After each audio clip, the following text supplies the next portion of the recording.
c'est problème d'argent, je ne manque pas d'argent. L'argent ne pouvait rien faire pour moi. Il m'a dit, je ne peux pas prendre ton argent. Je dis, un marabout qui refuse l'argent, il pouvait même m'escroquer. Mais il a eu peur, il dit, la main que je vis là, je ne peux même rien faire. C'est à l'hôpital maintenant qu'on m'annonce une mauvaise nouvelle. Que la maladie que vous aviez, madame, cette maladie-là ne se soigne pas. Tous ceux qui ont eu cette maladie-là sont morts. Allez seulement vous préparer. C'est tout préparer pour la mort. Pour la mort. Ah, Seigneur. Il n'y a que la mort. Je vous ai dit que personne n'a échappé à la mort, à cette maladie. Quand j'étais catholique, là, je ne savais pas, on me disait que je vais aller au purgatoire. Ah.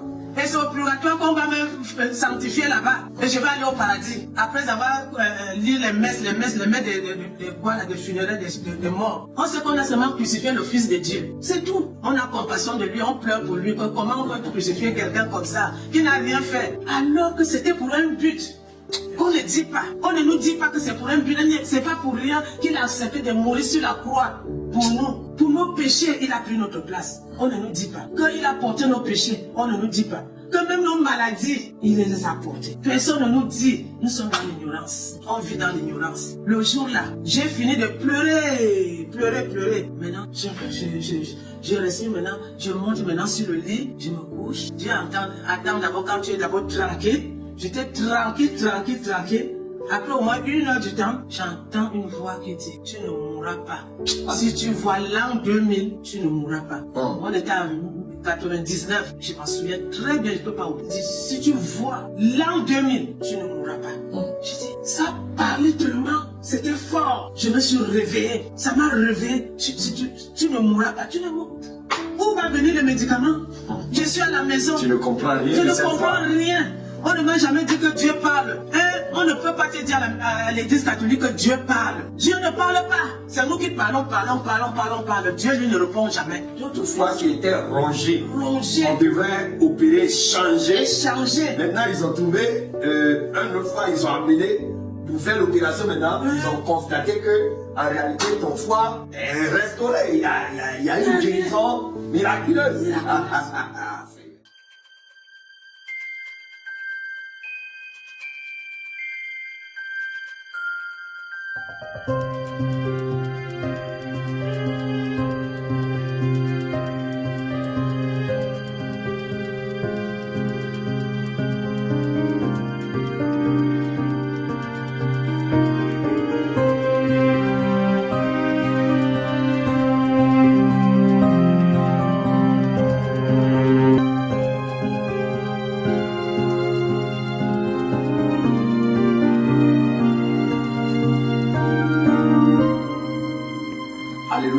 Alléluia, shalom, shalom, mon peuple de Dieu.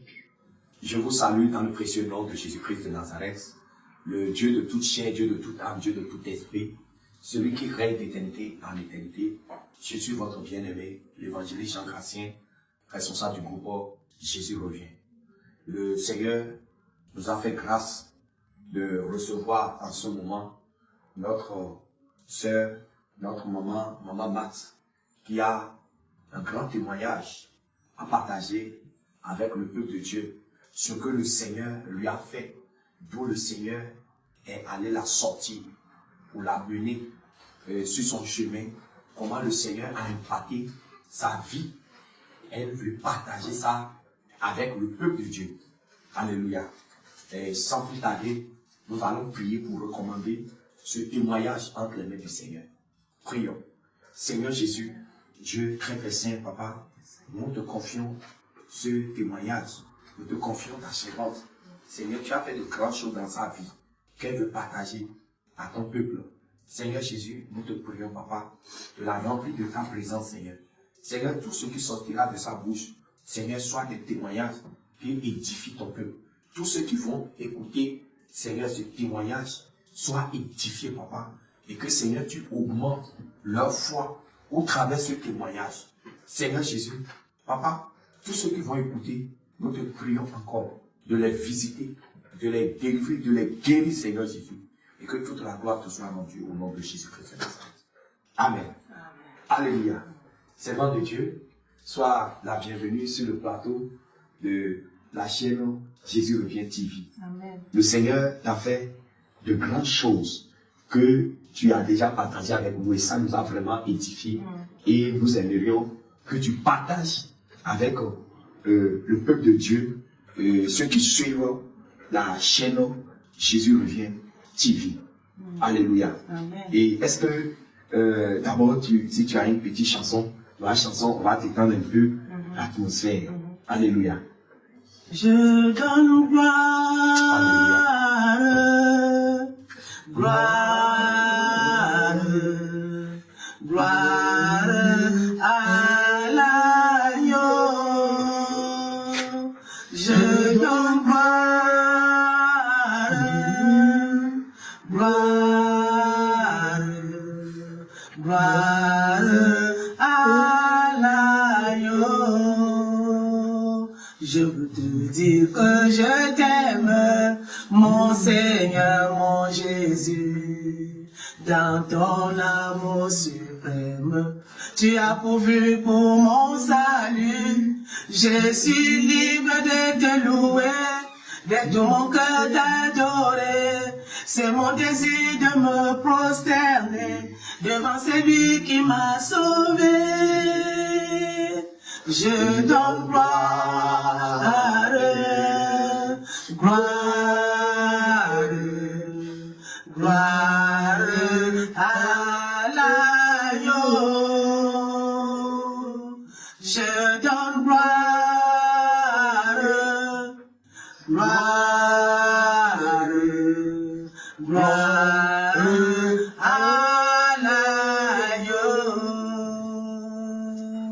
Oh Seigneur. Alléluia. Alléluia. Servant de Dieu, voilà, tu vas te présenter, tu vas dire ton nom, qui tu étais dans le monde, avant que le Seigneur ne te visite pour t'amener à une autre dimension. Tu vas te présenter.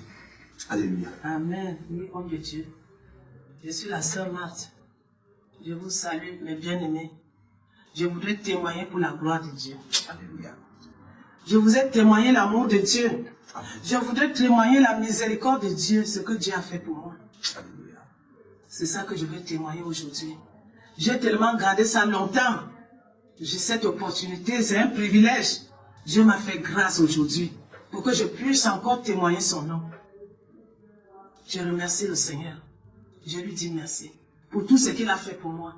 Parce que je ne méritais même pas. Ce que Dieu a fait pour moi, je ne mérite même pas. C'est ça que je veux témoigner ce soir. Mes bien-aimés, Dieu est amour. Alléluia. Dieu est amour. Alléluia. Dieu ne rejette pas ses enfants. Dieu est amour. J'ai connu l'amour de Dieu. C'est ça que je voudrais témoigner. L'amour de Dieu. Alléluia. Voilà, tu vas commencer déjà par dire ce que tu étais dans le passé, dans le monde, ta vie passée dans le monde, avant de croiser le Seigneur Jésus-Christ. Ouais. Amen. Dans le monde, je sais que j'étais, depuis mon enfance, j'ai grandi, j'étais dans la religion, et j'étais une femme de mauvaise vie. Non, tu étais dans quelle religion? La religion catholique. Ok. J'ai fait ma confirmation, j'ai pris ma première communion, j'ai pris mon baptême, on m'avait baptisé, j'étais bébé. Et puis, moi j'ai toujours aimé Dieu depuis que je suis petite. J'ai toujours aimé Dieu. Et quand j'ai grandi, je suis entrée maintenant dans le groupe Sainte-Thérèse. Je suis entrée dans le groupe Sainte-Thérèse. J'ai évolué avec Sainte-Thérèse parce que c'est Sainte-Thérèse qui est l'intermédiaire entre nous, les femmes de Sainte-Thérèse et Dieu. C'est ce que je pensais. C'est ce que je pensais. Donc, j'ai passé comme ça, j'étais toujours... Et j'étais une femme, je faisais le commerce dans la vente de la boisson. J'avais un bar. Et vous-même, vous savez, quand tu as un bar, étant une femme célibataire, une femme qui n'est pas mariée, quand tu as un bar, même si tu es marié, c'est tous les hommes qui te draguent. Tous les hommes te draguent. Je ne connaissais pas vraiment la parole de Dieu. Je n'avais jamais lu la Bible. Puisqu'on ne nous demande pas là-bas de lire la Bible. Je ne lisais pas la Bible, je ne connaissais même pas la parole de Dieu. Je vivais ma vie de débauche. Je vivais comme ça. Jusqu'à ce que je tombe malade. Jusqu'à ce que je tombe malade. Quand je suis tombée malade, C'est là où tout a basculé, ma vie a basculé. Je ne connaissais même pas Dieu. Je croyais connaître Dieu. Je croyais, mais... Donc ta maladie est liée à la vie de débauche que à la vie de débauche que je menais, ma maladie est liée à ça. Ma maladie est liée à ça. Qu'est-ce qui s'est passé à la suite? À la suite, alors, quand je suis tombé malade, je suis parti d'abord chez un marabout. Quand je suis allé chez le marabout, je ne suis pas allé à l'hôpital. J'étais toujours malade. Je croyais que bon, on pouvait me soigner à l'indigène. Je suis parti chez le marabout. Le marabout, c'était un marabout, un musulman. Quand il a ouvert ces trucs de musulmans, là, ces trucs de maraboutisme, lui-même était étonné. Il me dit, madame, je ne peux pas te soigner. Je vois là, je vois une main sur toi. Je dis une main. Il me dit, je vois une main sur toi. Et mon génie me dit que la main que j'ai vue sur toi, c'est la main de Dieu. Donc je ne peux, le marabout même. Le marabout qui me dit, je ne peux pas te soigner, va ailleurs. La maladie là, moi, je ne peux même pas soigner. Parce que quand je regarde, je vois que la main. Je vois une main. Et je pose la question au fétiche, que la main que je vois, c'est quelle main? Mes fétiches me disent que c'est la main de Dieu. Madame, allez ailleurs. Va à l'hôpital bureau. Moi, je ne peux pas te soigner. Il m'a dit de partir. J'étais venu avec l'argent. J'ai dit, si c'est problème d'argent, je ne manque pas l'argent. L'argent ne pouvait rien faire pour moi. Il m'a dit, je ne peux pas prendre ton argent. Je dis, un marabout qui refuse l'argent, il pouvait même m'escroquer. Mais il a eu peur, il dit, la main que j'ai vue là, je ne peux même rien faire. Et mon fétiche me dit que c'est la main de Dieu. Donc je ne peux même pas prendre ton argent. Vous pouvez aller ailleurs. Je suis sorti, j'étais vraiment brisé. Je ne savais quoi faire. Je suis rentré. Il ne m'a rien donné. Il ne m'a rien donné. Je suis parti. Et au fur et à mesure, la maladie ne faisait que s'aggraver, s'aggraver. C'est là où je suis quitté maintenant. Je suis allé à l'hôpital. C'est à l'hôpital maintenant qu'on m'annonce une mauvaise nouvelle. Que la maladie que vous avez, madame, cette maladie-là ne se soigne pas. Vous êtes déjà allé. D'abord, la maladie-là ne se soigne pas. La maladie-là, c'est une maladie incurable. Tous ceux qui ont eu cette maladie-là sont morts. C'est ce qu'on m'a dit. Tous ceux qui ont cette maladie sont morts. Et le docteur me dit que madame, je ne peux pas te cacher. Tous ceux qui ont eu cette maladie-là sont morts.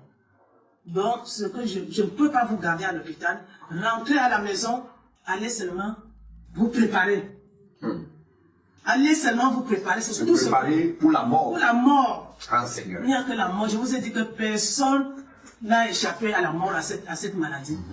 Allez seulement chez vous. Vous pouvez, comme ça, vous pouvez arranger. Et puis, s'il y a des choses à voir, vous pouvez voir. Au lieu de dépenser l'argent, vous allez dépenser l'argent à l'hôpital. Ça ne donnera rien. Parce qu'il n'y a pas de remède. Il n'y a pas de remède. Pas de médicaments. Il n'y a pas de médicaments. Et tous ceux qui sont passés ici sont morts. Il n'y a personne qui a survécu à ça. Rentrez seulement à la maison, c'est tout ce que je vous dis. Le jour là, c'est le jour là que je devais me mourir. Le jour qu'on m'a chassé de l'hôpital. Je peux dire chassé, en quelque sorte. Le jour qu'on m'a dit qu'on ne peut pas me soigner à l'hôpital. Si l'hôpital te refuse, qui va te soigner alors? Qui? Puisque même le marabout a refusé de me soigner. Je pars à l'hôpital, l'hôpital me refuse. L'hôpital dit qu'ils ne peuvent pas me soigner. Je rentre, c'est le jour là, ça dit, je marchais comme si j'étais dans le trou. Je marchais, c'est le jour là que j'allais mourir. De chagrin. Qu'est-ce que je veux faire? On m'a déjà annoncé une mauvaise nouvelle comme ça. On t'annonce que va attendre la mort. Comment on peut attendre la mort? C'est là où mon cœur me faisait. Je croyais même que j'allais mourir même avant d'arriver même chez moi à la maison. Mon cœur était vraiment angoissé, dans l'angoisse profonde. Je suis rentré à la maison. Lorsque je suis arrivé à la maison, j'ai appelé toute ma famille. Je les ai convoqués. Je leur ai dit, voilà ce que le docteur a dit. Le docteur a dit ça, a dit ça. Tout le monde s'est mis à pleurer. Ils se sont mis à pleurer, ils disent, c'est pas vrai. C'est ça? Ils se sont mis à pleurer. Tout ce que je leur ai dit. Pourquoi? J'ai un neveu que j'aimais beaucoup. Il me dit, tata, pas toi. Même si les gens doivent mourir, pas toi. Et je me suis tourné vers lui pour lui dire que moi je suis qui. J'ai dit seulement comme ça que moi je suis qui ne va pas mourir. Peut-être que c'est comme ça que Dieu a voulu que je meure. Étant encore jeune, puisque je n'avais que 46 ans. 46 ans, quand même, mourir à 46 ans, on est encore jeune, non? On est jeune. Donc, c'est à 46 ans, il dit non, tout le monde peut mourir dans la famille, pas toi. Toi qui es gentil, tu es comme ça. Moi, j'ai dit mon fils, c'était mon neveu. J'ai dit mon fils, moi je suis quoi? C'est que Dieu a voulu que je meure comme ça. C'est mon jour qui est arrivé. C'est ce que j'ai dit à mon neveu. C'est mon jour qui est arrivé. C'est pas grave. J'attends. Tu es là, tu attends la mort. Tu es assis, tu attends la mort. Manger même, je ne pouvais même plus manger. Commence à compter les jours. Je commence à compter les jours. Et puis, ça s'aggravait. Ça te rongeait. Dès qu'on m'a annoncé ça, la maladie a accéléré. Ça a commencé. Déjà, même si, psychologiquement, tu es affecté aussi. Affecté, ça m'a affaibli. Il y a la peur qui t'envahissait. C'est la peur de la mort. Que je veux mourir. C'est là où je ne pouvais même plus manger. Tout ce que je pouvais avaler, ça me sortait. Le ventre ne pouvait plus accepter une nourriture. Dès que je prends, 2 minutes, ça sort. Parfois, il y a ma famille qui dit, oh, on va te préparer, c'est une bonne nourriture, on me prépare les bonnes, on dit que la nourriture que tu aimes souvent là, on va te préparer ça. On me prépare la nourriture que j'aime souvent. Dès que je prends, je mange bien. Mais après 2 minutes, 3 minutes, allez, ça ressort. Tout ce que je buvais, c'était de l'eau et les crudités, comme la mangue comme ça, les fruits comme ça, que je pouvais au moins avaler et ça descend. Tellement que j'étais déjà affaibli, j'étais déjà dans la chambre, je ne pouvais plus sortir. Aller aux toilettes, parce que les toilettes chez nous au village, les toilettes sont dehors. C'est pas comme en Europe ou bien les bonnes, ceux qui ont les maisons bien construites, ils mettent les toilettes dans la maison. Les toilettes, il n'y avait pas de toilettes. Il fallait sortir dehors pour aller aux toilettes. Je ne pouvais plus sortir.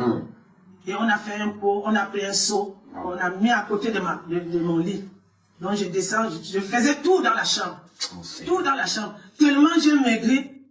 Avec la honte aussi, j'ai dit à la famille, si quelqu'un veut me voir, dites à la personne que je ne suis pas là. Dites-leur que je ne suis pas là. Parce que j'avais la façon où j'étais, je ne voulais plus que les gens me voient. Je fuyais. Je restais dans la chambre, je ne sortais plus. Dès que quelqu'un vient, on dit, elle n'est pas là, on est venu la chercher, on a amené à l'hôpital. On est parti ailleurs avec elle. Mais je suis dans la chambre, j'écoute, j'entends. J'entends. Tellement j'étais dégradé. Mon corps n'était plus mon corps, comme on dit vraiment. Le corps est plus que tout. Tu es devenu comme un squelette. Un squelette. Voilà là où j'appelle maintenant. J'appelle mon frère qui est ici en France. C'est mon frère qui était ici en France. Je l'appelle maintenant, je dis à mon frère que voilà, on a dit ceci, voilà. Ma maladie, on dit que j'attends seulement la mort. Lui aussi ici, je lui dis que bon, voilà mes derniers, ce que je veux qu'on doit faire quand je veux mourir. Voilà ce qu'on va faire. Comme tu es en France, on ne t'attendra pas avec mon corps. Si je meurs, je ne veux même pas que je dors, on dit qu'on m'amène à la morgue. Je ne veux pas la morgue. On va aller m'injecter les trucs là. Je ne veux pas. Comme je suis au village, parce que chez nous au village, on peut t'enterrer derrière la maison. Il n'y a pas de problème. Nous, on avait notre cimetière derrière notre maison. C'est là où on enterre toute la famille. C'est là où on enterre. Je leur ai dit, enterrez-moi derrière la maison. Si je meurs, je ne veux pas qu'on reste là, le corps va dormir. On dit qu'on vient amener à la mort parce qu'on va attendre celui qui vient de la France. Tout ça, je refuse. Je ne veux pas. Dès que je meurs, si c'est le matin, si c'est dans la nuit, dès que le matin arrive, il faut qu'on m'enterre. Que midi ne me trouve pas sur le lit, je refuse. Si je meurs le soir, le matin, on m'enterre. Et c'est mes recommandations. Mes dernières recommandations que je donnais. Je dis, allez m'acheter les habits pour les habits qu'on va m'enterrer avec.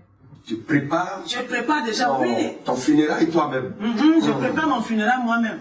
Ils sont partis, ils ont acheté, ils ont tout acheté. Ils ont ramené, ils m'ont montré, j'ai dit, oui, regardez. Comme ça, vous n'allez plus à courir à gauche, à droite, regardez ceci, cela. Et j'ai dit à ma fille, si je meurs, je ne veux pas qu'elle me voie. Ne pleure pas avant que je sois lavé. Tu me laves. Tu appelles ma grande soeur, tu appelles ma mère, parce que ma mère était là. Vous me lavez, vous trois là, vous pouvez me laver. Vous me lavez dans notre chambre là, vous me lavez. Quand tu vas finir de me laver, tu m'habilles. Maintenant tu sors le lit, tu me mets au salon. Tu commences maintenant à pleurer. Ne pleure pas avant. Tu as vu comment j'ai tout maigri, non? Et les voisins vont aller raconter qu'on l'a lavé, il fallait la voir. Il fallait voir comment elle était rien que les autres. On va aller parler dehors. Parce que c'est comme ça chez nous, quand quelqu'un est là, on va dire tout ce qu'ils ont vu sur toi là. Ils vont aller parler ça dehors. C'est pour ça que j'ai refusé que les gens de dehors me lavent. Rien que ma famille, au moins eux, ils gardent le secret. Ils peuvent garder le secret. Parce que j'étais vraiment, je sais pas, squelette. Et j'ai dit à mon frère dit, bon, comme tu as dit que c'est comme ça que tu veux, moi aussi je ne peux pas être contre. Mais est-ce que je peux te faire changer d'avis? J'ai dit non, je ne peux pas changer d'avis. Tu vois comment j'ai maigri là, je vais aller me reposer. Moi je disais toujours que je vais aller me reposer. Je ne savais pas. C'est après que je suis que c'est pas le repos. Hein? Ah ouais. Il faut être dans le Seigneur. Hein? Voilà. Si tu n'as pas Jésus-Christ, hein, il n'y a pas de repos. Maintenant que je comprends ça, je comprends maintenant. Quand j'étais catholique, là, je ne savais pas, on me disait que je vais aller au purgatoire. Ah. Et c'est au purgatoire qu'on va me sanctifier là-bas. Et je vais aller au paradis. Après avoir lu les messes des funérailles des morts. On nous avait vraiment... Je disais que je m'en vais me reposer. Donc mon frère, j'ai dit à mon frère, non, je ne veux pas. On s'est dit au revoir. J'ai dit au revoir à mon frère. Mais c'est le Seigneur, c'est mon frère qui me rend témoignage. Après que il m'a amené ici, il a vu que je suis en santé, je commence à... C'est mon frère qui est en train de rendre témoignage que quand je lui ai dit ça, il est rentré à la maison. Il ne pouvait plus dormir. Il veut manger. Il entend. Va chercher ta soeur. Va chercher ta soeur. Va chercher ta soeur. Va chercher ta soeur. Je m'en vais chercher ma soeur, on s'est déjà dit au revoir et je n'ai même pas l'argent. Je n'ai même pas un truc préparé. Hein? Comment je vais aller chercher ma soeur? Je n'ai rien, je n'ai pas les sous. Comment je vais faire? Va chercher ta soeur. Je dors, va chercher ta soeur. Je dors, mon cœur me parle. Mon cœur me parle. Va chercher ta soeur. Je me suis levé un matin, j'ai dit à ma femme. Et il a dit à sa femme, je vais aller au Cameroun. Je m'en vais voir ma soeur. Sa femme lui dit, tu n'as pas d'argent. Tu vas au Cameroun. Lui, tu vas payer. Nous, on va se débrouiller pour te payer le transport. Mais là-bas, ta soeur est malade. Et si, disons que si elle meurt plus qu'elle est là, elle attend la mort. Tu n'as rien, tu n'as pas d'argent, tu vas faire comment? C'est toi qu'on va voir que tu viens en France, tu vas acheter le cercueil, tu vas acheter ceci, tu vas faire ceci. Elle dit à sa femme que ma soeur a dit même qu'elle ne veut même pas le... Moi, j'avais même dit que je ne veux pas le cercueil. Comme c'est derrière la maison, on m'emballe. On m'enterre vite. On m'enterre, Seigneur. On m'enterre. C'est les parents qui ont dit que comment tu veux qu'on t'enterre sur une natte. Alors qu'il y a les planches, on est dans un pays là où il y a les arbres, là où il y a tout. Il y a les menuisiers qui peuvent faire le cercueil. Et tu veux qu'on t'enterre par terre comme ça. Je dis c'est ça que je veux. On me met à terre. On me met par terre. Pourquoi on me met dans le cercueil? Puis 2 jours, 3 jours, 1 semaine, 2 semaines, j'entends tonton est arrivé, tonton est arrivé, tonton est arrivé. Avant l'arrivée de tonton, tu nous avais dit que tu avais fait une prière pour demander à Dieu de... Oui, voilà. J'allais sauver. C'est très, très important. Très bien. Très, très important. Avant que le Seigneur ne me visite, ne me parle, ne me sauve. Bien aimé, la repentance. Une nuit, je dormais. Il y a quelque chose qui me disait, repens-toi, repens-toi, repens-toi. Repends-toi, demande pardon à Dieu. Chez les catholiques, nous ne connaissons pas ça. Puisque nous, on va confesser chez le prêtre. Voilà. C'est le prêtre qui peut maintenant nous dire tes péchés te sont pardonnés. Comment? Ça me dit, repends-toi, repends-toi. Et ça me dit même, demande pardon à Dieu. Quand j'ai entendu ça, voilà là où je suis descendu de mon lit. Je me suis mise à genoux. Moi, je me mets souvent à genoux devant Thérèse et devant Marie, tout ça. Devant les statues. Devant les statues. Mais là, je me mets à genoux devant rien. Parce que c'est une voix qui m'a parlé. Et cette voix a été rassurante. Que demande pardon. Demande le pardon de Dieu. Et moi,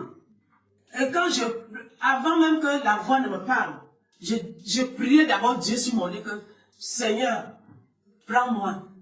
Parce que je n'en peux plus. Je n'en peux plus.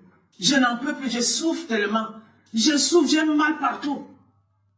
Hein, du cheveu jusqu'aux plantes des pieds. J'ai mal, j'ai souffert, j'ai la douleur.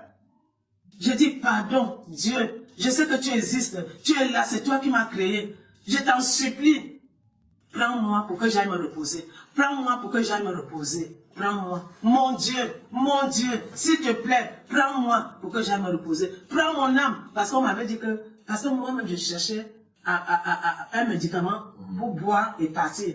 Mais je me suis rappelé qu'on m'avait dit que si toi-même tu te tues, tu ne verras même pas Dieu. Très bien. Tu ne verras pas Dieu.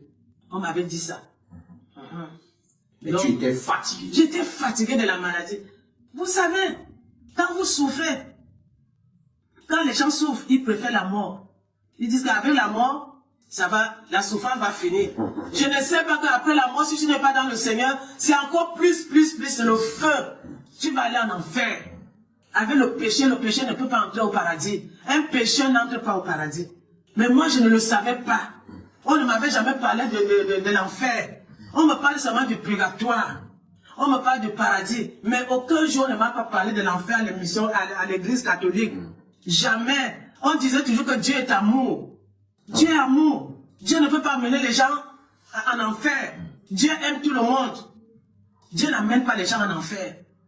Il y aura le purgatoire. C'est le purgatoire que je voulais que, pardon, Dieu prends-moi. Je préfère encore aller vers là-bas. Comme ça, après je vais aller au paradis. C'est là où maintenant cette voix-là est venue que, voilà. Demande pardon. Demande pardon. Demande pardon à Dieu. Demande pardon. Voilà là où je me suis levé du lit. Je me suis agenouillé au pied de mon lit. J'ai commencé à demander pardon. Je n'ai jamais pleuré comme ça de ma vie. J'ai pleuré à chaudes larmes. Toutes les larmes de mon corps. J'ai pleuré. J'ai demandé le pardon de Dieu. Et j'ai demandé le pardon pour que Dieu me donne la mort. Je ne demandais pas le pardon pour guérir, puisqu'on ne guérit pas. Mais je ne savais même pas que Dieu guérit. Et tout ça, nous, on ne connaît pas. Que Dieu est capable de guérir, c'est un Dieu qui guérit. Nous, on sait seulement qu'il était le Fils de Dieu, il est venu sur la terre et il a été crucifié. On ne nous dit pas qu'il a été crucifié pour nos péchés, pour nos maladies. À la mission catholique, on ne peut pas te dire ça. On ne peut pas te dire ça. On sait qu'on a seulement crucifié le Fils de Dieu. C'est tout. On a compassion de lui, on pleure pour lui. Comment on peut crucifier quelqu'un comme ça, qui n'a rien fait? Alors que c'était pour un but. Qu'on ne dit pas. On ne nous dit pas que c'est pour un but. C'est pas pour rien qu'il a accepté de mourir sur la croix pour nous. Pour nos péchés, il a pris notre place. On ne nous dit pas. Qu'il a porté nos péchés, on ne nous dit pas. Que même nos maladies, il les a portées. Personne ne nous dit, nous sommes dans l'ignorance. On vit dans l'ignorance. Le jour-là, j'ai fini de pleurer. Maintenant, je respire maintenant, je monte maintenant sur le lit, je me couche. Dieu attend d'abord quand tu es d'abord tranquille. J'étais tranquille. Après au moins 1 heure du temps, j'entends une voix qui dit, tu ne mourras pas. Si tu vois l'an 2000, tu ne mourras pas. On était en 99. Je m'en souviens très bien, je ne peux pas oublier. Il dit, si tu vois l'an 2000, tu ne mourras pas. Je dis, ça parlait tellement, c'était fort. Je me suis réveillé. Ça m'a réveillé. Tu ne mourras pas, tu ne mourras pas. Où va venir le médicament? Je suis à la maison. Tu ne comprends rien. Je ne comprends rien. On ne m'a jamais dit que Dieu parle. On ne peut pas te dire à l'église catholique que Dieu parle. Dieu ne parle pas. C'est nous qui parlons. Dieu, lui, ne répond jamais. On ne m'avait jamais dit que Dieu parle. Jamais. Et cette voix-là était rassurante. C'était une voix forte, une voix... J'ai dit, mais comment ça va arriver? Comment est-ce que ça va se passer? Comme Marie avait demandé que moi je suis vierge. Comment cela va se faire? Je suis à la maison sans médicaments, comment cela va se passer? Qu'est-ce qui va arriver? Comment ça va se faire? Mais c'est impossible ça. Quand je dis, je parle à ma famille, me dit que, laisse. Tu dis ça quand on t'a dit, tu as entendu une voix, C'est la maladie qui te dérange. C'est la maladie, on nous a déjà tout dit. Voilà que tu ne fais que... Et quand ils ont pensé que tu as des hallucinations. Des hallucinations. Voilà. On me disait, pourquoi tu ne faut pas avoir peur? Tu vas avoir peur, ça va arriver. Même si tu n'as pas peur, ça va arriver. Et toi, tu nous racontes des choses que nous ne comprenons. On est heureux aussi. Ils ne comprenaient rien. Parce que nous tous, on est des catholiques. On connaît quoi? On ne nous a jamais dit que Dieu parle. Le jour que j'ai vu, janvier 2000, je suis sorti du lit à... J'attendais ce jour-là comme... Je dis, la voix là m'a dit, si je vois l'an 2000, je ne veux pas mourir.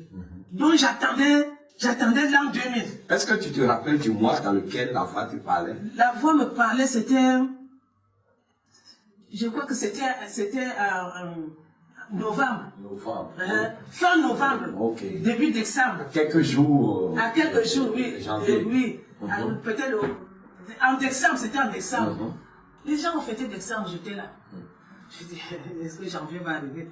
Est-ce que janvier va me trouver? Parce que la voix là te rassure, ça te parle que c'est vraiment vrai. Tu vois, tellement j'ai cru à cette parole qui m'avait parlé là. J'ai cru à ça. Je dis, je veux voir ce qui va arriver. Et quand la nuit, le matin, tu sais, chez nous, on dit bonne année, bonne année, bonne année. On crie le bonne année partout. Je me suis levée. Quand j'ai entendu les gens crier bonne année, je me suis levée. J'ai dit, mais la voix qui m'avait dit que si je vois l'an 2000, je ne vais pas mourir là. Je suis sortie dehors. Yes. J'ai regardé le ciel. Je regarde le vent qui vient, qui souffle sur moi. Le vent souffle sur moi. J'ai dit, voici l'an 2000, non? La voix qui m'a dit que si je vois dans l'an 2000, je ne veux pas mourir là. Voici l'an 2000 que j'ai vu, non? Voici l'an 2000. Je suis restée un peu dehors. La fraîcheur de dehors du matin, c'est la fraîcheur de 5 heures du matin là. Je me suis restée dehors. Comme si c'est la fraîcheur là qui devait me guérir. Je suis restée tellement dehors. Après, je suis repartie, entrée dans ma cage. Je suis partie rester là-bas. J'ai dit, j'ai vu l'an 2000. Je croyais que la voix allait encore me parler. Ça n'a plus parlé. J'ai dit, voici l'an 2000, non? L'an 2000, j'ai vu l'an 2000. Qu'est-ce qui va se passer? J'attends. Et voilà, mon frère arrive aussi. Il arrive. Il arrive. Rien. Il n'a pas de papier pour dire qu'il va... Il est venu comme ça. J'entends les enfants dire que tonton est arrivé, tonton est arrivé. Dès qu'il entre dans la chambre, il me voit. Il se met à pleurer. Il pleure. La façon dont il m'avait vu, il commence à pleurer. J'ai dit, pourquoi tu pleures? La mort est là. Tout le monde va mourir. Ça, c'est pour moi aussi qui est arrivé. C'est mon jour qui est arrivé. Mais tu ne nous as pas annoncé que tu allais venir. Il dit, comment j'allais annoncer que j'allais venir? Je ne dors pas. Je ne dors pas. Depuis que tu m'as dit, je ne dors pas. Là où je suis venu, là, je n'ai rien. Je n'ai rien. J'ai payé mon billet aller-retour, c'est tout. Et le billet là, c'est ma femme qui me l'a payé. Moi, je n'avais pas d'argent. Je veux seulement te voir. Ça me disait seulement, va voir ta soeur, va voir ta soeur. Donc, je viens te voir pour que la voix là me laisse tranquille. Il faut que cette voix me laisse tranquille. Comme je parle là, si un jour Josué tombe là, mon frère s'appelle Josué. Il s'appelle Josué. Il a pleuré, pleuré, pleuré. Il s'est levé, il est sorti. Il est parti, il s'est promené, il s'est promené. C'est Dieu même qui lui donnait le plan. Fais comme ça, fais comme ça, fais comme ça, fais comme ça, fais comme ça. Après, il revient, il appelle la maman, ma mère. Il appelle la famille, il dit, vous savez, je vais amener ma soeur. Je vais amener ma soeur en France. J'ai quelque chose me dit dans mon cœur que amène ta soeur en France. Si tu amènes ta soeur en France, elle va vivre. Je n'ai pas l'argent.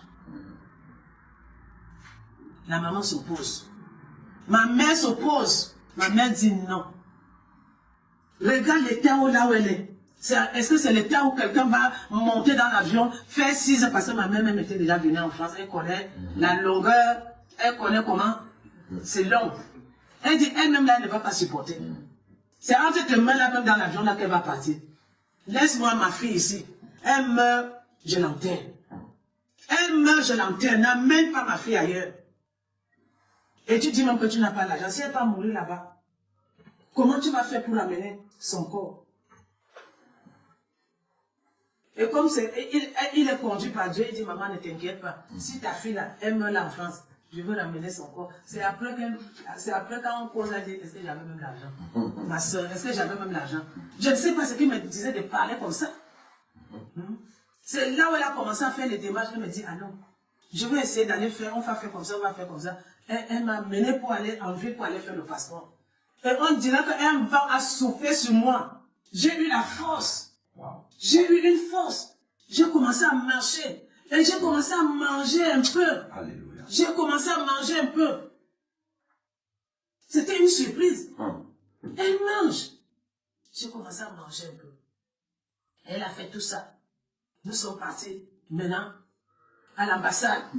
Et mon frère me dit, ce que je fais ici, je ne sais pas. Je ne sais pas. Il ne sait pas comment ça va se passer. Je ne sais même pas comment ça va se passer. Mon cœur me dit de t'amener, c'est tout. Et je fais. C'est mon cœur qui me dit de t'amener. Et nous sommes partis. Il va t'amener en France. Il va m'amener à l'ambassade. Alors. Parce qu'il n'a pas les papiers valables. Il n'a pas de papiers valables. Comme il ne peut pas faire l'évacuation sanitaire. Quand, en me voyant même, quand les gens me voient même, tout le monde me regarde comme ça. Quand je laisse. Tout le monde dit, vous avez vu la femme là. Mais je les entends parler. C'est ça là. Ça dit, j'étais squelette, j'étais comme cadavre en bus, ça dit qu'il marche. Oui. Je te dis, je vous dis. Tout était, les os là, tout. Quelqu'un qui me voyait même si je suis déjà passé, la personne tourne le dos et commence à voir les ça là. Et les cadavres, ça c'est, qu'est-ce qu'elle a comme ça? Homme de Dieu. Là où nous sommes partis, on a trouvé le monde qui était là. Mon frère me dit, tu sais, quand je te tiens là, comme on parle, dès qu'on arrive là-bas, je ne te tiendrai plus. Parce que si je te tiens comme ça, qui va te donner le visa? Même on si voit que c'est une malade. C'est une malade. Mais si vous voulez faire partie d'une personne comme ça, il faut faire une évacuation sanitaire. Parce que la personne doit être protégée, la personne doit être assurée. Il faut les assurances. Et puis il faut, ici en France, on doit d'abord payer l'hôpital. Il y a une somme à verser. Et c'est beaucoup d'argent. Est-ce qu'il avait l'argent? Il n'avait pas l'argent. Il m'a poussé à l'ambassade comme ça. Je suis aussi parti. Dès que j'arrive comme ça, le sourire que le monsieur là m'a fait, moi-même j'étais étonné. Wow. Un sourire vraiment. Là, derrière son, il m'a fait un grand sourire comme ça. Alléluia. Il me dit, madame, que regarde. Il dit, le passeport là, c'est pourquoi? J'ai dit, je veux voyager. Vous voulez aller en France? J'ai dit, oui. Yes. Il dit, vous voulez aller en France pour faire quoi? Vous n'avez pas de... Vous m'amenez un passeport comme ça. C'est comment? J'ai dit, je veux seulement aller en France. Il me dit, est-ce que vous avez... Il m'a seulement demandé, est-ce que vous avez une personne là-bas? Parce que pour aller en France, il faut avoir une personne ici qui va te faire, je ne sais pas quoi, si il y a un papier à faire là. Il va porter garant. Qui va se porter garant. Et peut-être il va verser une somme ou bien quoi, je ne sais pas. Et le monsieur me dit, bon, va faire ta réservation, tu viens dans l'après-midi. Si tu viens dans la... Ne manque... Et c'est lui maintenant qui me dit, il ne faut pas manquer. Hein. Comme je t'ai donné rendez-vous à l'après-midi à 14h, il faut qu'à 14h00 que tu sois là. Yes. Et je vais te donner le visa que vous allez aller en France. Madame, moi-même j'étais... D'abord, ma tête n'est même pas là. Tu sais que quand tu es malade là, tout ça j'entends ça comme... Je prends le passeport. Mon frère me dit, mais tu n'as pas duré au guichet, qu'est-ce qui se passe? On t'a renvoyé, on t'a chassé ou quoi? J'ai dit non. Le monsieur me dit d'aller faire la réservation. Que si je fais la réservation comme ça, je viens avec mon passeport à 14h et que je dois être à 14h. Mon frère me dit, est-ce que tu as bien entendu? Est-ce que tu as bien entendu? Lui-même est étonné. Il ne croit pas. Oui. Quand je parle là, si le jour là, s'il voit, il m'a dit oui. Ouais. Homme de Dieu. Voilà là où nous sommes partis maintenant pour aller faire la réservation. C'est son ami qui a payé le traveling check. Quelque chose comme ça. On dit c'est chef de voyage ou je ne sais pas comment on appelle ça. 500 000 francs. C'est son ami. L'ami là n'a même pas compliqué. On dirait que l'argent là, ça m'attendait seulement. Ça attendait seulement. Le Seigneur qui a dit qu'il veut changer les choses, il a déjà disposé toutes choses. Très facile. Et j'ai oublié quelque chose. Sa belle-mère devait aussi voyager. Donc, sa belle-mère avait tous les papiers. Nous sommes partis ensemble à l'ambassade. Moi, on m'a donné le visa, mais on n'a pas donné à sa belle-mère. Alors que sa belle-mère a tous les À tous les papiers. Et toi, tu n'as que le passeport. Hein? Maintenant, sa belle-mère se fâche. Sa belle-mère dit que, il dit à sa fille, il appelle sa fille, il dit à sa fille, ton mari a fait le complot pour faire voyager sa soeur et pour que moi je ne voyage pas. Ah, Seigneur. Tu as vu ce que ton mari a fait? Comment on donne à sa soeur le visa et moi, on me refuse? Donc c'est ton mari, comme il connaît les gens en ambassade, il a fait le complot là-bas. Mais ça a amené des problèmes graves. C'est comme ça. Des problèmes, ils ont eu des problèmes. Et quand je suis parti au guichet, dès que le monsieur m'a vu, tu sais que là-bas, tu peux traverser les gens, parce que c'est en Afrique. Comme si tu connais quelqu'un, même si les gens sont alignés, si tu connais quelqu'un, on va t'appeler. Toi là, toi qui es là-bas, là, on t'appelle, viens. Monsieur me dit, on dirait qu'il m'attendait seulement. Parce qu'il m'a dit 14h00, il faut être là. Dès que je suis arrivé, il prend seulement, il amène ça derrière. Il s'est levé sur sa chaise là. Il est parti par derrière là. Il est parti faire tout ce qu'il a à faire là. Il a pris. Il me dit bon voyage. Il me dit bon voyage. Alléluia. Voilà où je prends maintenant. Mon frère là, il tremble. Il me dit, montre-moi ce qu'on a dit. Montre-moi ce qu'on a écrit là. Ils ont donné. Moi, je ne connais même pas que c'est le visa, c'est quoi. C'est lui qui connaît.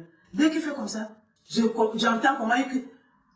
Long séjour, un visa qui n'a pas de limites. Ah oui. Non. Non. Non. Il était tellement content. Il était content. Alléluia. Et moi, ça me disait rien. Tu sais, la maladie me ronge. Oui. Je suis seulement là comme ça. Lui, il est content, je suis seulement là comme ça. On est rentré au village, il est parti dire au village, on nous a donné le visa. Je vais amener ma soeur. Si elle meurt là-bas, elle n'a qu'à mourir. Je veux amener ma soeur. Je vais amener ma soeur. Si on a donné le visa, c'est que non, je vais amener ma soeur. Et mon frère que vous voyez là, mon frère que je vous dis là, lui n'est jamais entré même dans l'église catholique. Parce qu'au moins tu dois entrer même à l'église catholique pour entendre même les homélies là qui sont entrés. Lui, jamais, en aucun jour, c'est un païen. 100%. Il n'entre jamais dans une église. Où il croit en Dieu. Le Seigneur l'utilise pour toi. Oui. Vous voyez? Ce que Dieu peut faire. Ce que Dieu peut susciter même, c'est pas même les pierres, même quoi, pour sauver quelqu'un. Il a donné à Élie, il a envoyé le corbeau pour donner à manger à Élie. C'est ça. Est-ce que nous on connaît ça, que Dieu peut faire des choses comme ça? C'est quand je lis la Bible que je dis que regarde ce que Dieu peut faire. Son peuple qui il ne combat même pas, mais lui combat pour eux. C'est ça. Et il gagne la bataille. C'est ça. Oh Dieu, ce que Dieu a fait pour moi. Si je dis que je veux raconter ça, c'est tellement beaucoup de choses. Voilà là où, maintenant, on arrive maintenant, comme je vous dis, homme de Dieu, le témoin là que je suis en train de donner, Dieu me voit. Alléluia. On arrive à l'aéroport, comme le diable. À ce temps-là, je ne savais pas que l'ennemi peut faire des choses comme ça. L'ennemi connaît tout. Il connaît des choses qui se passent. Voilà, on arrive à l'aéroport. À l'entrée, là, on donne la carte pour aller entrer dans l'avion. On nous bloque. Les gens là maintenant, leurs yeux se sont ouverts. Ils ont vu que je suis une malade. Il dit que, une malade comme ça. Monsieur, il appelle mon frère, il dit, monsieur, vous avez regardé, vous dites, c'est qui ça? Il dit, c'est ma grande soeur. Il dit, est-ce que vous avez bien regardé votre grande soeur? Vous voulez qu'elle aille mourir dans l'avion? Non, elle ne peut pas voyager dans cet état. Non, elle ne peut pas voyager. Non, non, non, non. Elle ne peut pas entrer. Parce que si elle entre, elle n'arrivera pas. Vous l'avez vu, regardez-la bien. Nous, on la voit là, elle n'arrivera pas en force. Mon frère, ça dit, c'est lui-même, c'est Dieu même qui lui faisait parler.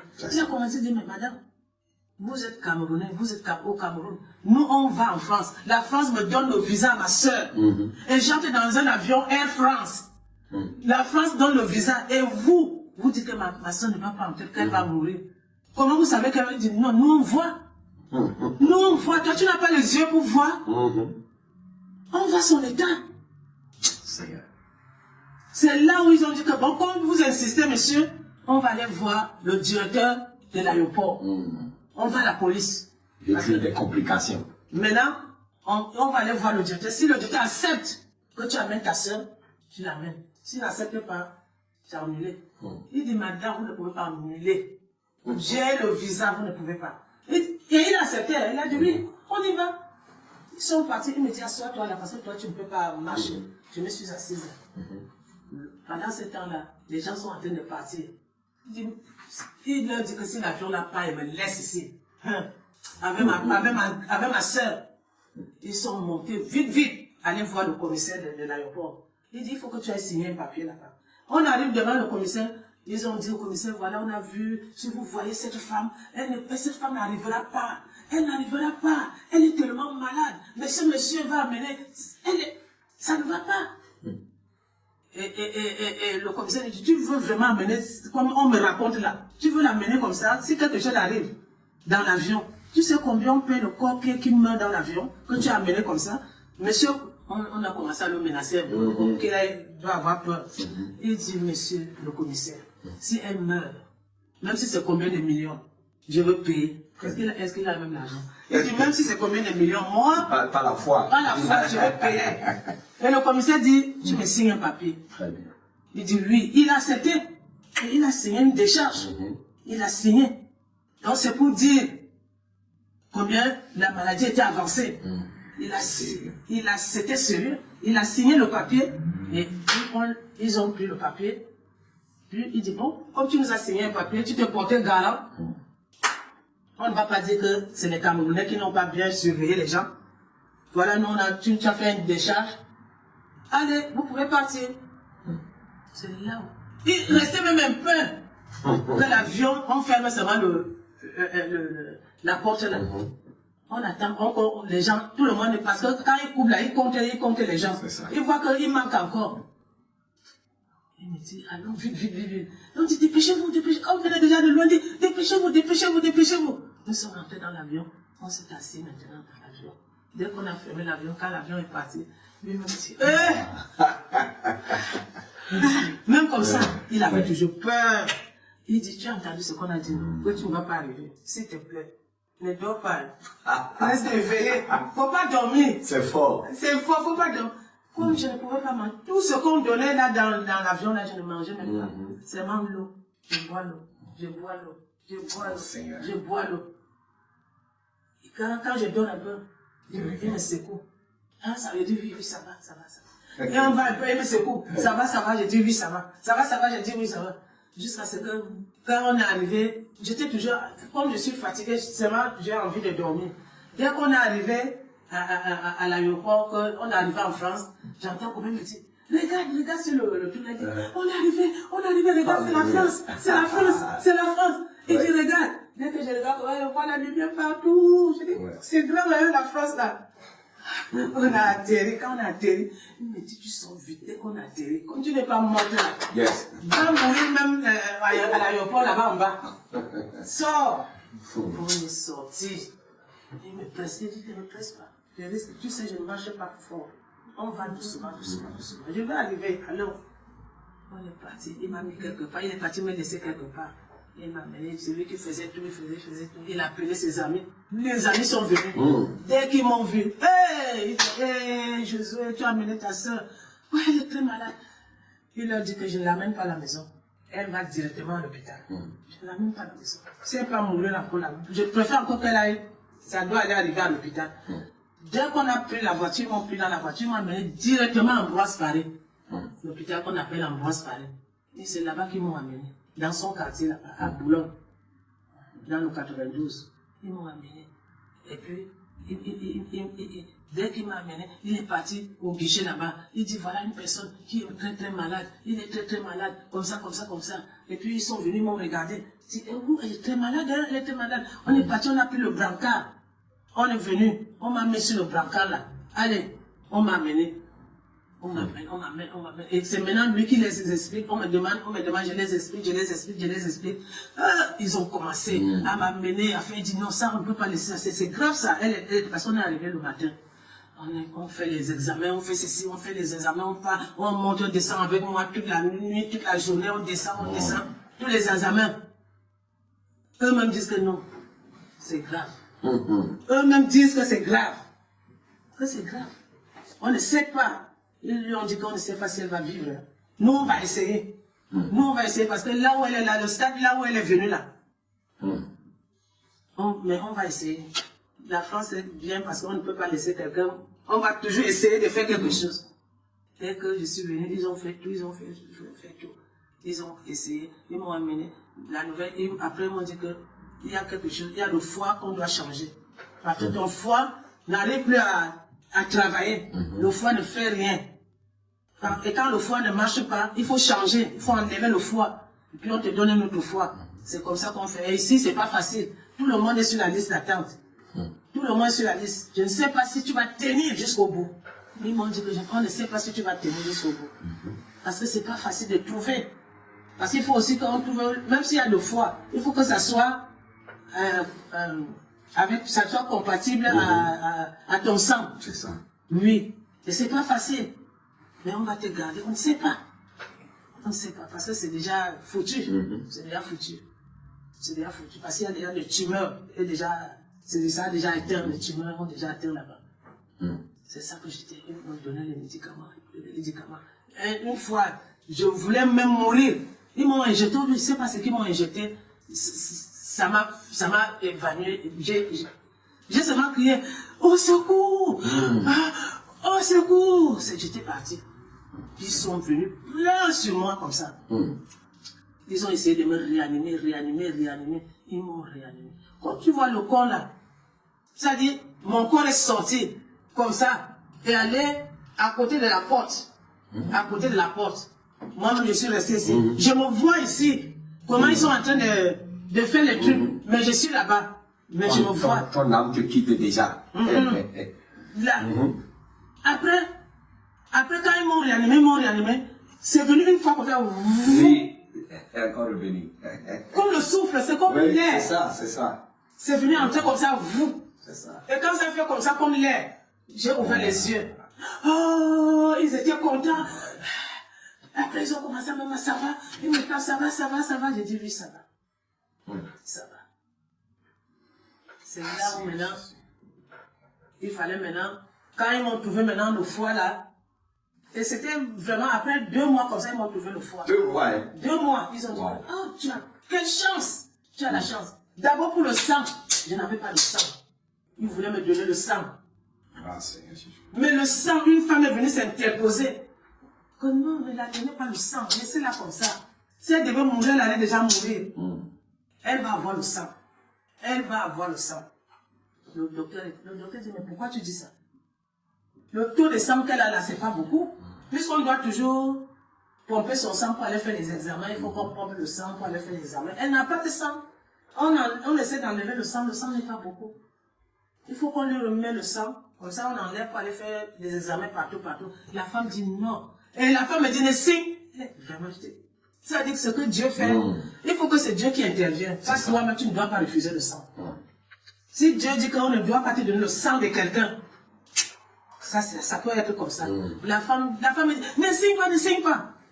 Je la connais même pas, je la regarde comme ça. Je dis, c'est qui ça? C'est même qui?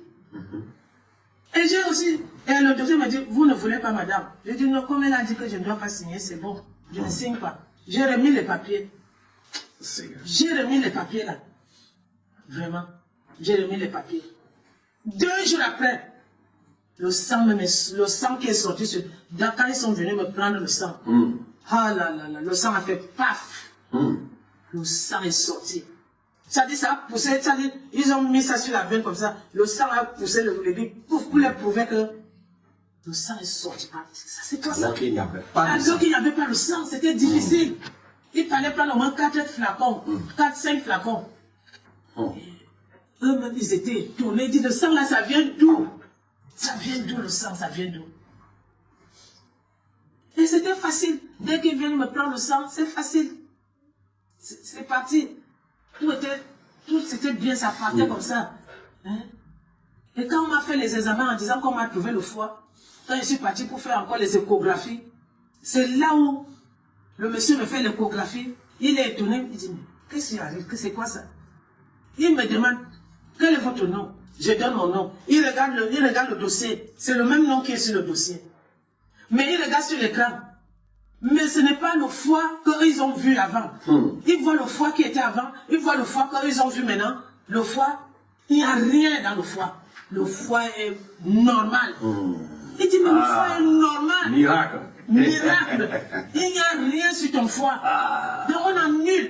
Il est parti appeler d'autres Le foie qui était rongé. Rongé. On devait opérer, changer. Changer. Maintenant, ils ont trouvé un autre foie, ils ont amené pour faire l'opération. Maintenant, ils ont constaté que, en réalité, ton foie est restauré. Il y a une guérison miraculeuse. Seigneur. Mais il n'en croyait pas. Il fallait qu'il aille chercher son collègue pour dire à son collègue, regarde ce que moi je vois. Ah, c'est fort. Et son collègue regarde, lui, il n'y a rien. Il n'y a rien. Ils ont tourné, il n'y a rien. Dieu qui t'a dit que tu ne mourras pas est en action. Wow. Vraiment, c'est Dieu-là. Yes. C'est Dieu-là. Mais bien aimé, cherchez Dieu. Cherchez Dieu. Alléluia. Dieu, il est tout pour nous. Alléluia. Il est tout pour nous. C'est vrai qu'il est mort à la croix, c'est pour nous qu'il est mort à la croix. Il a payé le prix. Moi aussi, je ne connaissais pas. Hein? Ne dis pas que j'ai trop péché, ou ceci, cela. La repentance est très importante. La repentance. La repentance. Même si c'est comment, tous les jours, nous devons nous repentir. Nous devons nous sanctifier. Alléluia. Nous sanctifier tous les jours. Personne n'est saint. On doit nous sanctifier tous les jours, la sanctification. Alléluia. Regarde-moi qui avait une vie de péché. Un Dieu pur, un Dieu saint, un Dieu grand. Moi, c'est quoi parmi ces enfants dans le monde entier? Une pécheresse. Comment Dieu peut s'occuper de quelqu'un? Si Dieu était un homme, quand j'avais pleuré dans cette chambre-là, il ne pouvait même pas me répondre. Il dit, quand tu faisais ta vie, tu montes, tu descends, tu vivais ta vie comme tu veux. Maintenant que tu es malade, tu dis Dieu. S'il était un homme, il ne peut pas. Il ne peut pas, il m'a enlevé dans la boue, dans la poubelle. Dans la poubelle. Moi-même, j'avais honte de mon corps même. J'avais honte. J'avais honte. Dieu m'a sauvé. Alléluia. Par la grâce. Comme il dit dans sa parole, c'est par la grâce que nous serons sauvés. Yes. C'est par la grâce. Ce n'est pas parce que nous avons fait ceci, nous avons fait. Qu'est-ce que j'ai mérité? Quoi? Alléluia. Moi, une pécheresse comme moi. Comme je témoigne aujourd'hui, c'est une grâce. Je veux témoigner la bonté de Dieu. La miséricorde de Dieu. Dieu est trop miséricordieux. Dieu nous aime et c'est la vérité. C'est maintenant que quand je lis la parole de Dieu, la parole me dit que Dieu ne veut pas la mort d'un pécheur. Yes. Il veut que le pécheur doit abandonner le péché. Le pécheur, il est venu pour sauver les pécheurs. Il dit que je ne suis pas venu pour ceux qui sont en santé. Yes. Je suis venu pour ce sont les malades qui ont besoin les malades qui ont besoin de médecins. C'est ça. Wow. Et cette parole s'accomplit dans ma vie. Dieu a accompli cette parole dans ma vie. Parce que j'avais besoin d'un médecin. J'avais besoin de quelqu'un pour me sauver. Alléluia. C'est pour ça que je veux rendre grâce à Dieu. Je veux lui dire merci. Amen. Merci, papa chéri. Quand j'ai pu, je dis papa chéri. Je l'appelle papa chéri. Alléluia. Mon papa chéri. Yes. Ce qu'il a fait pour moi, je ne peux pas tout dire. Il y en a. De la Et il me prend, il me cherche, sort de la mort. De façon que tout l'hôpital est au courant que cette femme, c'est une femme, on va dire la miraculée. Yes. Dès que quelqu'un arrive, on l'amène. Tu sais, il y a les gens qui font la médecine, ils partent faire le stage dans les hôpitaux. Dès que la personne arrive, dit, viens, tu vas voir la miraculée. Un cas spécial. Quand ils entrent dans ma chambre, ils sont même assis. On pose des questions. On nous a dit. Jusque là, j'ai mon chapelet. J'ai toujours mon chapelet, Dieu ne m'a pas abandonné. J'ai toujours mon chapelet. Ah, l'ignorance. C'est l'ignorance. L'ignorance. Au lieu d'avoir la Bible, mais j'ai le chapelet. C'est le chapelet que j'ai. Tous les jours, je vous salue Marie, je vous salue Marie, je vous salue Marie. Oh Seigneur Jésus. Seigneur, c'est pour ça qu'on demande la miséricorde de Dieu, Seigneur. J'implore, nous devons implorer la miséricorde pour les gens. Les gens qui ne connaissent pas le Seigneur, qui sont dans l'ignorance. On doit implorer la miséricorde de Dieu. La miséricorde, Dieu, que Dieu les fasse miséricorde, comme il a fait pour moi. Je suis toujours avec le chapelet. Quand je suis même arrivé, les médecins là sont partis appeler le prêtre. Ils m'ont demandé, est-ce que tu veux un prêtre? J'ai dit oui. Le prêtre est venu. Quand le prêtre a vu mon cas, il a secoué la tête, il dit, je m'en vais chercher l'huile. L'huile de... On appelle ça dernière huile. L'huile sacrement. Ah. Le sacrement de malade. Pour te dire au revoir. Pour me dire au revoir. Le prêtre est venu avec l'huile. Ah ouais. Il a prié. Et puis il m'a fait le sacrement que va en paix. Ah ouais. Oh Seigneur. Oh Seigneur. Ça, c'est aujourd'hui. Eux-mêmes, là-bas à l'hôpital, c'est eux qui m'ont fait les papiers. Je ne suis pas allé à la préfecture même pour faire le papier. C'est à l'hôpital qu'ils ont appelé les gens pour venir me faire le papier. Il dit, fais le papier, parce que même la maladie que tu as là, il faut qu'on surveille ça. Le fois qu'on dit que c'est guéri là, nous, on n'est pas tous. On ne sait pas comment cela s'est passé. On ne sait pas. Mais il faut toujours qu'on surveille ça. On doit surveiller ça. Peut-être que ça peut revenir, hein, madame Ouadji. Ça peut revenir, hein. Ça peut revenir. Nous ne comprenons pas. Puisqu'on ne comprend pas, tu dois rester ici en France. Puisqu'on ne comprend pas, tu dois rester. On va te surveiller, et puis on va faire, ceci, on va te faire les papiers, et puis tu auras les papiers, et puis on va te chercher la maison, et puis voilà, on va te faire ceci, on va te faire cela. Ils commencent à me donner des conseils comme ça. Et c'est eux qui ont fait tout pour moi. Ils ont fait tout. Par la grâce de Dieu. C'est par la grâce de Dieu qu'ils se sont occupés de moi. C'est par la grâce de Dieu. Et voilà où, maintenant, j'ai connu maintenant, à l'hôpital, comme je vous dis, la partie là, je ne vous ai pas dit. Et après 4 mois, ma fille est morte. Ma fille que j'avais laissé tout, je disais que voilà, tu vas me faire comme ça, tu vas me faire comme ça. Oh Seigneur Jésus. Après 4 mois, ma fille est morte. Oh Seigneur. Elle avait 26 ans. Elle est morte. On est venu me dire ça, j'étais encore à l'hôpital. Oh Seigneur. Je ne connaissais pas toujours le Seigneur. C'est là où j'ai dit non. Mais pourquoi moi je dois vivre et ma fille meurt? À quoi ça sert la vie? Oh Seigneur Jésus. Maintenant c'est moi-même qui va me tuer maintenant. J'ai commencé maintenant à calculer que je veux me suicider. Comme j'étais au 5e étage, j'ai dit que je veux sauter. Oh Seigneur. Comme ça, on n'en parle plus. On n'en parle plus, je ne peux plus. C'est moi qui devais mourir. Pas ma fille. Oh Seigneur. Et dès que je dis ça, les plans sont venus dans ma tête. Voilà, tu vas faire comme ça. Une voix qui me dit, tu vas faire comme ça. Dès que tu mets le banc là, tu montes comme ça. Et puis quand tu vas sauter, tu vas mourir tout de suite. Ça ne va même pas te faire mal. C'est maintenant que j'entends que c'était la voix de l'ennemi, du diable. C'est ça. Donc il te donne tous les plans. Et il me dit même que ça ne va même pas te faire mal. C'est quelques secondes. Dès que tu tombes, tu vas mourir. Comme ça va finir. Toi-même, tu ne vois pas que la vie là, à quoi bon? C'est pas la peine. Toi, on t'amène ici et puis ta fille laisse mourir. Toi, tu vas vivre. Tu vis pourquoi? Et j'avais déjà fait tout le plan. Voilà que Dieu m'amène une dame qui vient me parler de Jésus. Alléluia. Comme je vous dis là, homme de Dieu, Dieu me voit comme je suis en train de témoigner. C'est pas que non, ton témoignage, on ne s'amuse pas avec ça. C'est un témoignage vraiment. Voilà la femme, elle fait le ménage. Le Dieu qui t'a parlé et qui opérait déjà dans ta vie, jusqu'à ce niveau, tu ne le connaissais pas encore. Non. Maintenant, il va envoyer quelqu'un, une personne, pour te parler de lui. De lui d'une autre façon que je ne comprends pas. Très bien. Il vient, la femme entre. Elle dit, bonjour madame. Je dis bonjour. Comme j'étais en deuil. Ça va? Je lui dis ça va. Il me dit non, ça ne va pas. Elle me dit non, ça ne va pas. Je vois que ça ne va pas. Ça ne va pas. Je dis non, ça va. Elle me dit non, ça ne va pas. Dis-moi ce qui ne va pas. Dis-moi ce qui ne va pas. Voilà là où je suis en train de raconter maintenant ma vie à cette dame. Cette dame me dit, est-ce que tu sais que Jésus est mort pour toi? Alléluia. À la croix.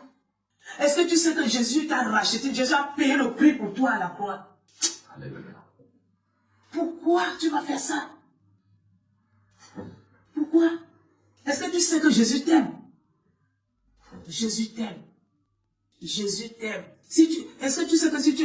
Il me dit comme si elle était avec moi, elle connaît ma vie. Elle dit, est-ce que tu sais que si tu es même ici, là, vivante là que tu es là, c'est grâce à Dieu. C'est grâce à Dieu. Tout ce qui est arrivé, dis merci à Dieu. Prie. En tout cas, demain je viens, on va aller à l'église. Je crois qu'il m'a amené à l'église catholique. Ce n'était pas l'église catholique. Il m'a amené, il y avait une veillée. Il dit, je vais t'amener à la veillée. Comme tu peux déjà marcher, tu peux demander la permission. Parce qu'à l'hôpital, tu peux demander la permission pour sortir. Donc je suis partie. Comme j'étais dans un hôpital qu'on appelle maison de repos. Parce que quand tu es malade, dès qu'on sait que tu es déjà guéri, tu vas déjà bien, on t'enlève maintenant à l'hôpital, on t'amène maintenant dans une autre hôpital qu'on appelle maison de repos. Mais là, tu peux sortir. Maintenant, à la maison de repos, j'ai demandé au docteur que je vais aller prier un peu, on va m'amener, je veux rentrer tard. Il m'a donné maintenant la permission, il a écrit, il a dit qu'on me laisse partir. Voilà là où je m'en vais à la veillée. Et c'était qui avait organisé la campagne d'évangélisation de veillée là, c'est Capou Sévérin. Il y a un homme qui était mort aussi. Oui, le serviteur ivoirien. Ivoirien qu'on appelle Capou Sévérin. Voilà où je m'en vais maintenant chez Capou Sévérin.